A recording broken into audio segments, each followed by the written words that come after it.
Hello everyone, a very good morning to all of you and welcome back to my class. Students, in the preceding classes, we have seen the structure of cell organelles of eukaryotic cell. And in those classes, we discussed the structure of mitochondria, chloroplast, cell membrane, cell wall, and Golgi apparatus, endoplasmic reticulum. All these structures we discussed. And today in this class, I am going to discuss a very important structure, that is nucleus and chromosome. And in this class we will also talk about centrosome and centrioles. So let's see first the structure of centrosome. Centrosome is an organelle containing two non-membrane bound cylindrical structure called centriole. So it is an organelle containing two non-membrane bound. That means no membrane is there. And structure is cylindrical structure. So this, see here, structure is cylindrical and it is non-membrane bound cell organelles. And it is called centrioles, which is seen in animal cell. They are surrounded by pericentriolar material. So these are the, I'll explain you in the slide, how it is surrounded by pericentriolar materials. The centrioles lie perpendicular to each other. They are made up of 9 evenly spaced peripheral fibrils of tubulin. Here you can observe these are peripheral means outside, these are peripheral fibrils like structure 1, 2, 3. If you observe, these are 9 in number and they are in triplet form. You can see 3, 1, 2, 3, 1, 2, 3. So these are arranged in triplet. So that is what here explaining, the centriole lie perpendicular to each other. They are perpendicularly arranged and they are made up of 9 evenly spaced. That means space are in between the space which is present, they are evenly spaced peripheral fibrils or tubule like structure. We can say these are tubules. You can see a narrow tubule like structures are present. This number is 9 in number and it is arranged in triplet. They are in triplet form. Here you can observe triplet form. So the adjacent triplets are also linked and these triplets, here also you can see these triplets are at the linked between each other. So adjacent triplets are linked with each other. This is the structure of centrioles and in the centrosome we will see. And the central part of the centriole is also proteinaceous and called hub. This is the central part and this central part is called hub. So this is the central part and it is proteinaceous, remember students, which is connected with tubules of the peripheral triplets by radial spokes. And see here 9 peripheral tubule like structures are present and these are in triplet form, these are arranged in triplet form. These triplets are also connected with each other. The adjacent triplets are connected with each other and the central part is known as hub and that central part is connected to these triplets with a spoke like structure. So by radial spokes, these are which is made up of protein, these triplets are connected. The centrioles form the basal body of the cilia or flagella. Cilia and flagella, we have seen the structure of cilia and flagella and how they are arranged in 9+2 manner. The configuration, the array is 9+2. So 9 tubules are present towards peripherally and 2 microtubules are present in the center. Those two tubules are also connected with a spoke and again these tubules are connected with one of the microtubule which is present on the peripheral side. This we have seen in the flagella and cilia structure. So here the centrioles form the basal body. This centriole form the basal body of the cilia or flagella. The same body we are talking about and the spindle fibers also, and that give rise to spindle apparatus. These spindle fibers are formed at the time of cell division. So this spindle fiber separates the chromosome. In anaphase stage we can observe that. So the centrioles from the basal body forms the basal body of the cilia or flagella. This structure we have seen, and spindle fibers, it also forms spindle fibers, and that give rise to spindle apparatus at the time during cell division in animal cells or plant cells. It forms this, in animal cell it comes from centriole.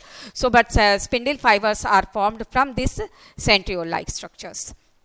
I hope you understood, student. Now let's see the structure of nucleus. It is very, very important cell organelles, and this nucleus is also known as cell brain because it controls the whole the rest of the cell organelles. So it is the controlling part of the cell. So let's talk about first the history, who discovered it. The nucleus was first discovered by Robert Brown in 1831. Remember, student, the cell was first observed by Robert Hooke, the dead cells in the cork cells. So don't confuse there. Robert Hooke first observed the dead cell, and Robert Brown described about the nucleus. And Robert Hooke mentioned about his discoveries in which book, if it is asked? That is Micrographia. So don't get confused here. Robert Hooke and Robert Brown, separate scientists. One scientist discovered about the cells, and he saw dead cells in the cork cell, and Robert Brown first discovered or described about the nucleus. The material of the nucleus stained by the basic dye was given the name chromatin, and the name chromatin was given by Fleming. This name was given by Fleming. We will see other scientist names also in this part. Normally, a cell has only one nucleus. Generally, what happens? Sometimes cells do not have nucleus. If that condition is found, if a cell doesn't have nucleus, and that is called enucleated. That means there are some cells which do not have nucleus. So that those cells are known as enucleated. Enucleate means no nucleus is there, and we will found that such type of cells in the mature RBC. Because in young RBC cells we can find nucleus, but when mature RBC we do not find nucleus.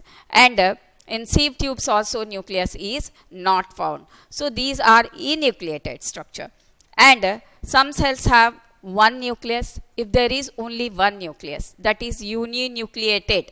Only single nucleus is present. Generally in plant cell we will observe uninucleus condition. And some mature cells have lack nucleus, that enucleated, and some have binucleated structure. That means in some cell two nucleus are present. That is called binucleated. In paramecium we can observe binucleated structure. And some cell have multinucleated. In plant cell, in tapetal cells, in anther structure, the innermost wall of anther, we have seen tapetum is present, and multinucleated structures are also observed. So cells have uninucleated, binucleated, or multinucleated, or sometimes lack of nucleus, enucleated. That is mammalian RBC and sieve tube cells of vascular plants. In vascular cryptogams or vascular phanerogams, in vascular tissues, sieve tube cells are found. Their nucleus is not present. So enucleated condition we can observe. Here you can see in this slide Robert Brown's, the photo of Robert Brown is present. So you can observe Robert Brown, and this is the structure of nucleus. Don't worry about the labeling. If this labeling is not visible, I will explain you in another slide. There you can see the properly labeled diagram, but here you can observe the diagrams. The nucleus is put. These are chromatin, and this is DNA part, and this is nucleolus inside the nucleus. Nucleolus is present. So let's see the next slide. The interphase nucleus contains. So what is the structure of nucleus? Let's see. The interphase stage. That means during cell division, interphase stage is there.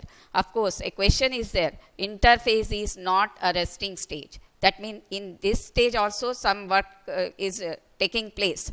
So in this stage, what we will see that in cell division, that what type of progress are going on in this phase. But before that, How the interphase nucleus looks like let's see.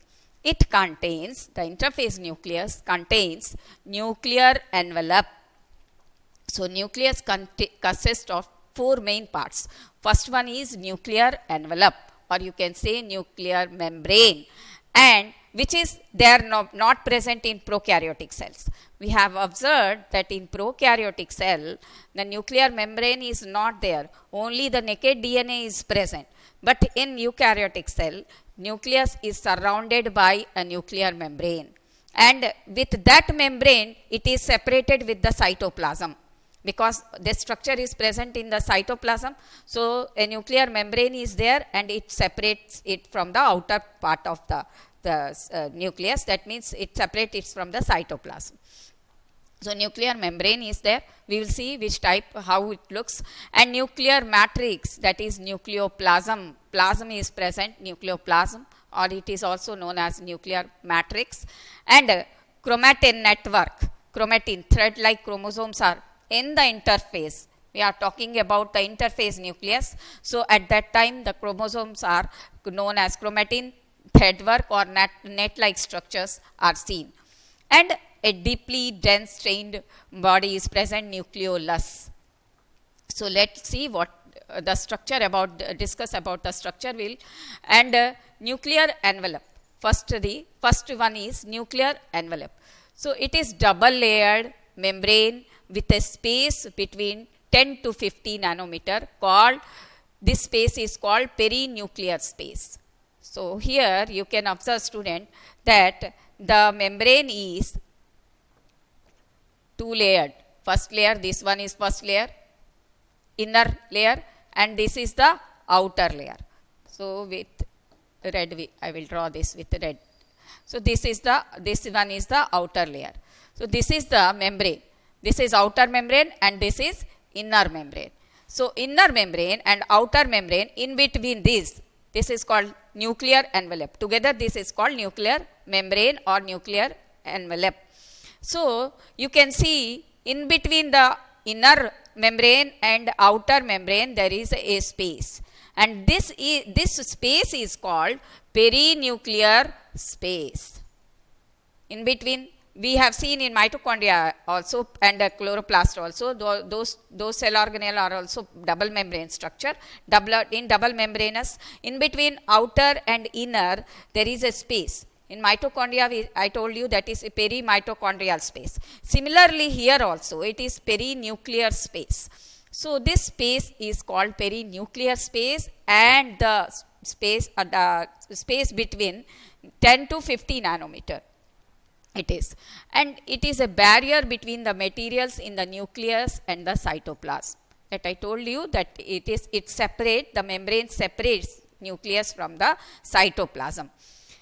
Outer membranes usually continuous with the ER and also bear ribosomes. Yes, of course. If you observe at the outer membrane, in inner, leave that inner membrane, and if you see the outer membrane, in outer membrane endoplasmic reticulum or ER is connected. One side we can see endoplasmic reticulum is connected, and this is studded with ribosome.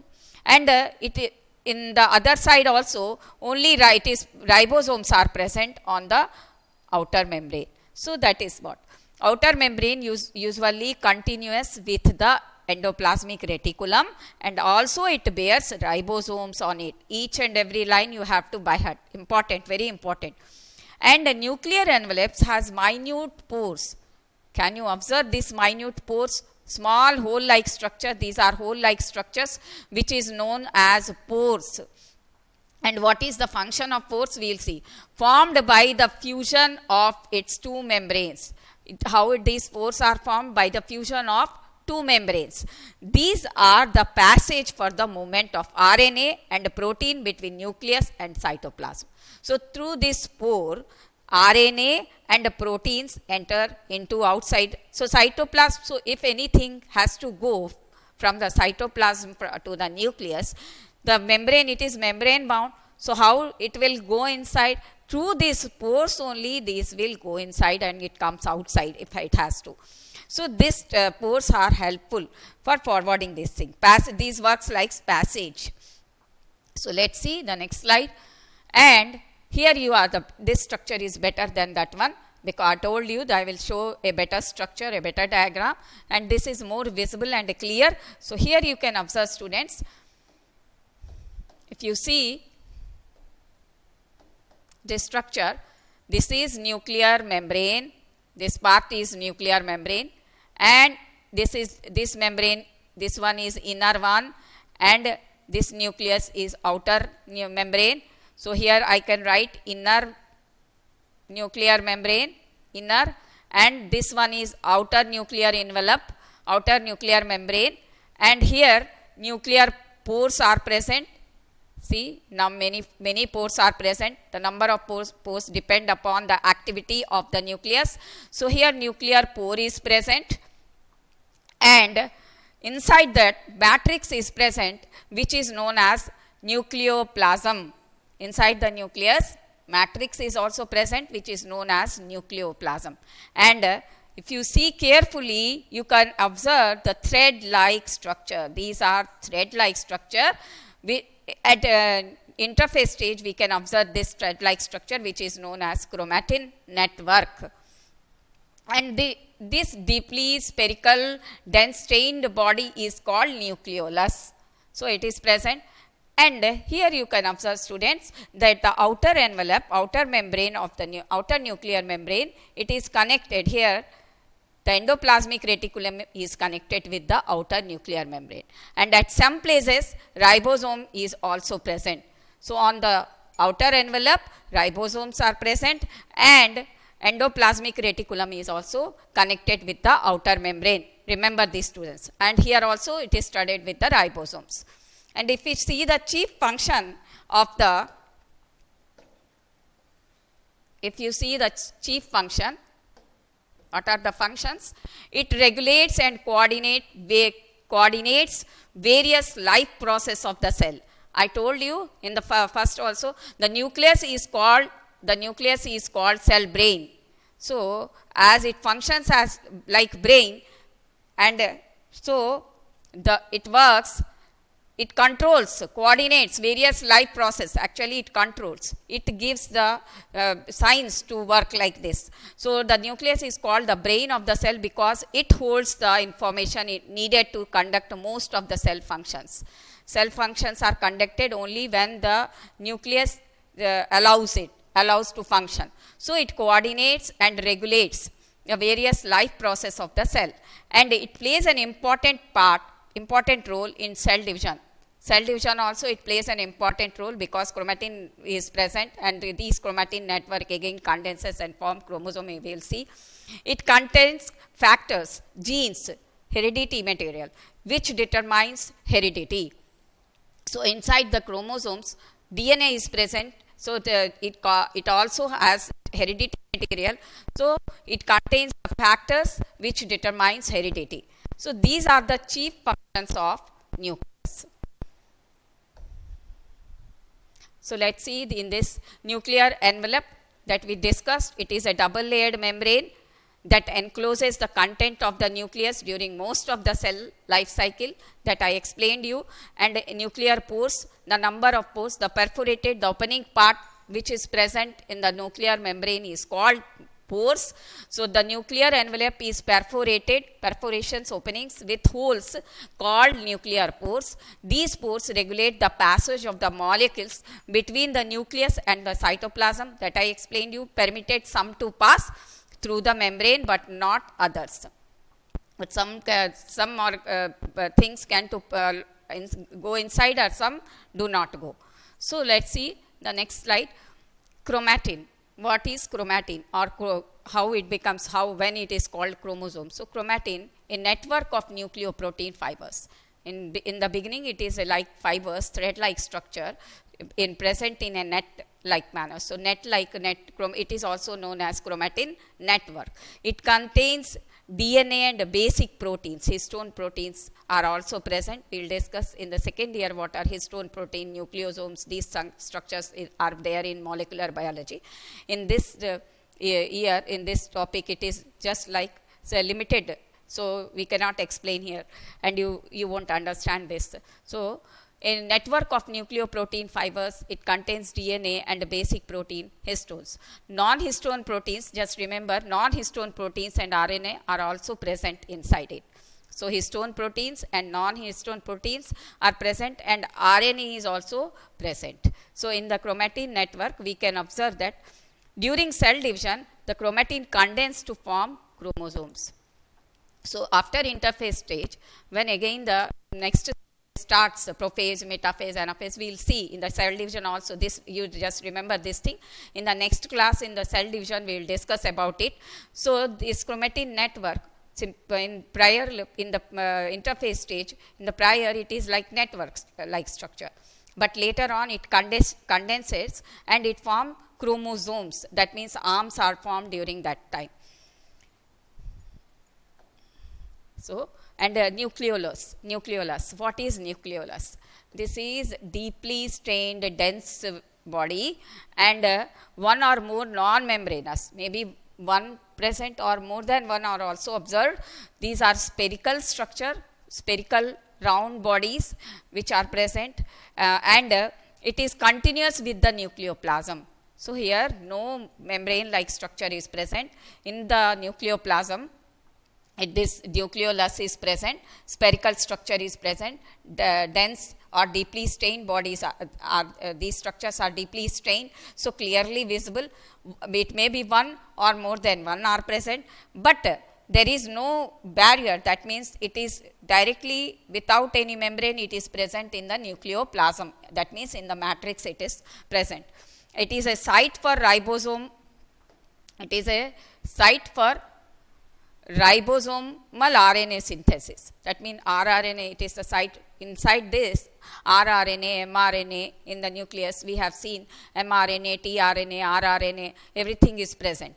And in the chromosome DNA, we have seen that. So this is a site for ribosomal RNA synthesis. Let's see in this diagram slide. Nucleoplasm. What is nucleoplasm? Also, it is also called as nuclear sap. The inside the matrix nucleoplasm, that is also called nucleoplasm, because inside this sap is present, nuclear sap, which is known as nuclear sap or karyoplasm. Karyo, another name for nucleus, is the fluid usually found in the nucleus of eukaryotic cell. It is present in eukaryotic cell, because there in prokaryote we didn't see this structure, because nuclear membrane is not present, nucleoplasm is not present, only naked DNA. The fluid contains primarily water and dissolved ion, ion structure, magnesium ion, manganese ion, these are present, and a complex mixture of molecules. It is its primary function is to act as suspension medium for the organelles of the nucleus. So this it is suspension medium, known as suspension medium for the organelles of the nucleus. Inside the nucleus, the organelles are present. For that, it is known as suspension medium. And nucleolus is a membraneless organelle that I explained you within the nucleus that manufactures ribosome, the cell's proteins producing structures. And the chromatin, about chromatin also we discussed. Fibers or DNA and a protein stores information for the synthesis of protein. Source information. When cell prepares to divide, chromatin fibers coil up, becomes coils, and as separate structures called, it becomes separate, and it is known as chromosomes. So this is the structure we have seen in nucleus. In nucleus, in the interphase stage, we have seen the nucleus consists of four structure. One is nuclear membrane, which is double membrane with pores that we discussed, and in the nuclear membrane, what did we see? There is nucleoplasm, or it is also known as matrix, and inside that chromatin network is present, which later on becomes chromosome at the time of division, and a dense or deeply strained one or more nucleolus is present without having a membranes directly in touch with the nucleoplasm. This is the basic structure of nucleus. Now let's see the structure of chromosome.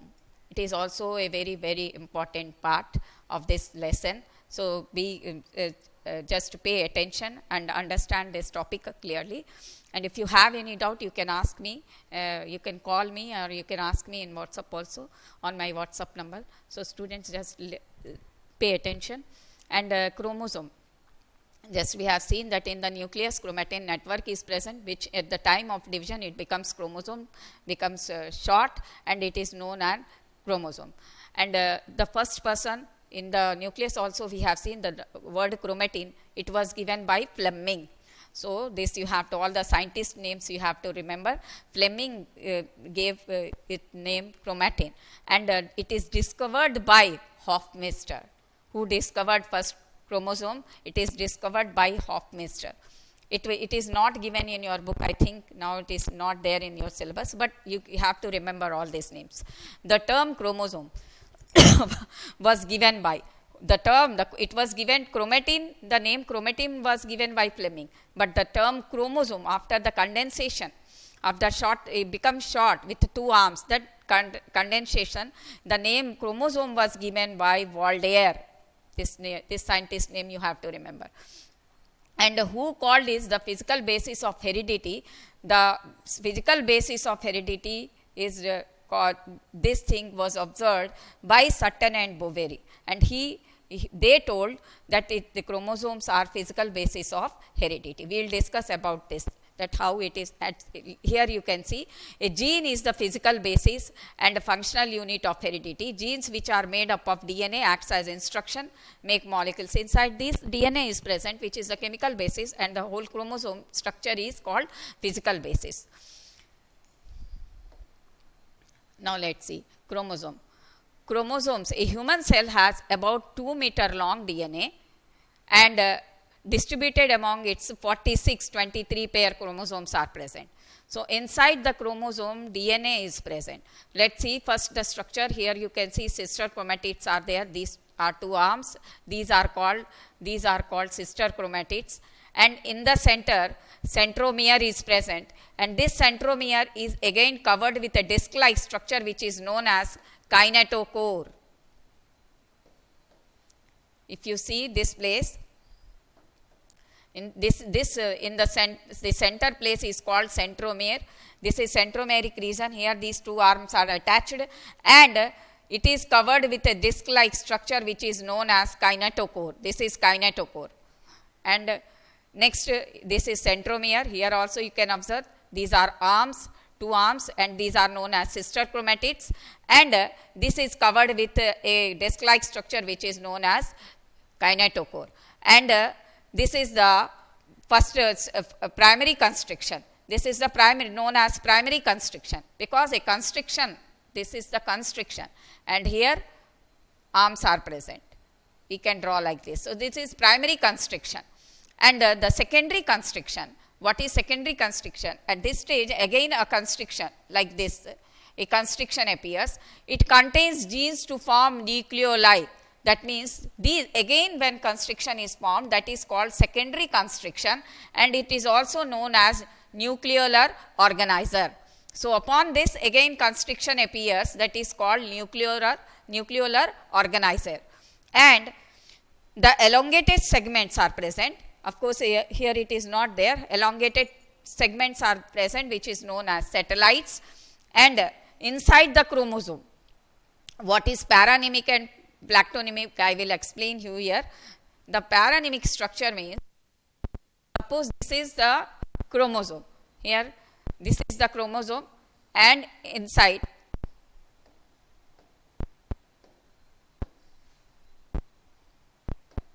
this is the chromosome, this is centromere, and this is one arm, this is sister chromatid.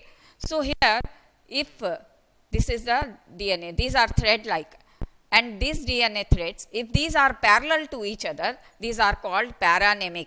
And paranymic condition, we can see the parallel threads are, this condition we can see meiosis. At that time of cell division, in meiosis, meiotic division, we can observe this paranymic structure. And what is plectonymic?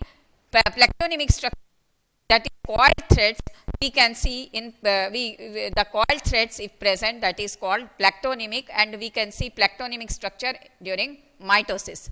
That means at that time, and this is not found in a same chromosome, at one is present at the time of mitosis, and this type is present at the time of meiosis. So, in the mitosis time, these threads are coiled. So, this type of structure, this coiled structure, and this is centromere, and we can see that structure at the time of mitotic division. So, this is the structure of chromosome, and here you can see what is the difference with chromosome and chromatin. Chromosomes are tightly packaged DNA found only during cell division. Chromatin, we have seen that at the time of interphase, threadwork like structure is there, which is known as chromatid. So, these are unwound DNA found throughout the interphase. Throughout the interphase, this thread like structures are only found.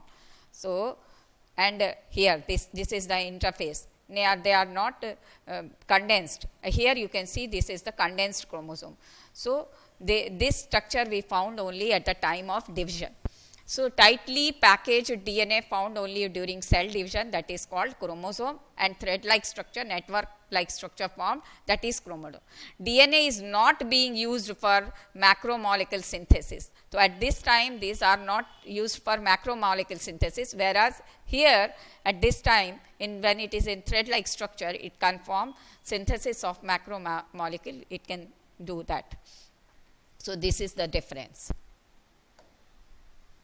And based on the position of centromere, here you can observe, students, these are the arms, and this is centromere. So, different positions are present.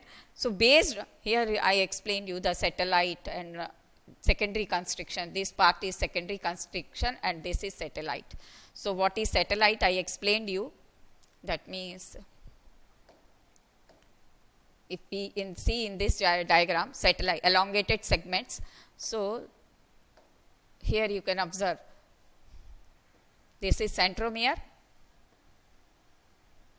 and these are sister chromatids, and again a constriction is present, that is called secondary constriction. This is called primary constriction. This is primary, this is secondary and this above this constriction a segment is present, that is elongated segment is called satellite. Here we can observe this is secondary constriction, elongated segment is present, that is called satellite. This is the structure of chromosome actually, and this centromere is covered with disc like structure which is known as kinetochore. All these things I explained you, and here based on the position of centromere, you can see centromere is arranged in different position. So, based on the position of centromere, chromosomes are 4 types. We can say like based on the position of centromere, length of the arms, this also you can mention. Length of the arms are also different. So, based on the position of centromere and length of arms, it is divided into 4 types. First one is metacentric.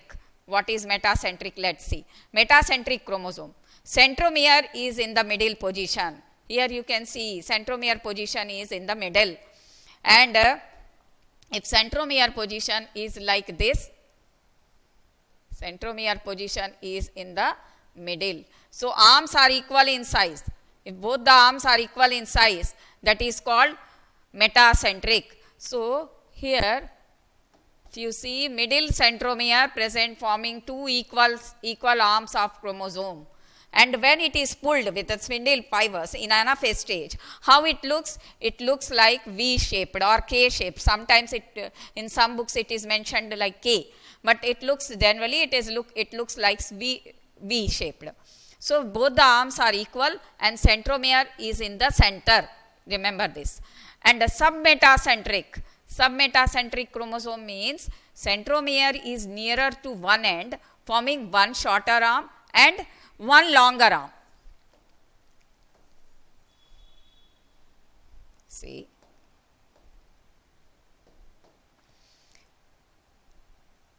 this is metacentric. Both the arms are similar. Metacentric. And when this is pulled in the anaphase stage, it looks like V shaped or K, sometimes it is mentioned. And a submetacentric, one arm is short and this is centromere, and one arm is very long. This type is centromere is nearer to one end, forming one shorter arm and one longer arm. So you can clearly observe here, this arm is shorter and this arm is longer. This is called submetacentric. Submetacentric. And the third one is acrocentric chromosome. Here also centromere is close to its end, forming one very short and one very long. So this type, this look like by V, and this, if it is pulled, this one, if submetacentric type is pulled, then it look like L shape in anaphase stage, and we can observe these shapes only in anaphase type. And here in the acrocentric type, one arm is very long, and one here this is centromere, and one arm is very short. That look like J. It is acrocentric.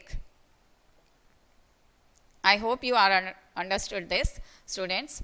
And the telocentric, the last one is terminal centromere. That means only we can observe only one arm here. Of course, it is given. It looks like this is the centromere, and even if arm is there like this, so terminal centromere is there. This type is called telocentric. This is I-shaped.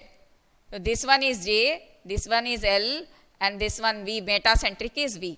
So these are types. Depending upon the centromere position and the length of arm, chromosome is divided into 4 types. This is also a very important topic you have to remember, and in which stage we will see in anaphase stage only.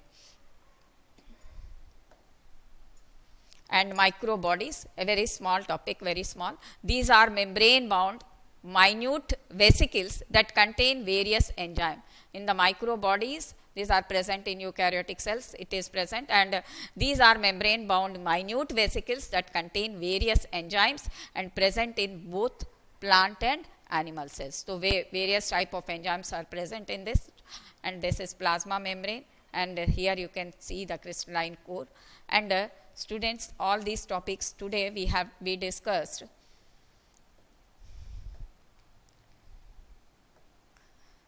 Okay, students, so the first cell, the unit of life. This is the first lesson of cell biology, and that lesson is completed today, because we have seen the structure of cell wall, cell membrane, the mitochondria, chloroplast, Golgi body, endoplasmic reticulum, lysosome, and nucleus, and chromosome, and centriole, cilia, flagella. All these structures we discussed, those structure. I hope all of you have understood this and liked this lesson.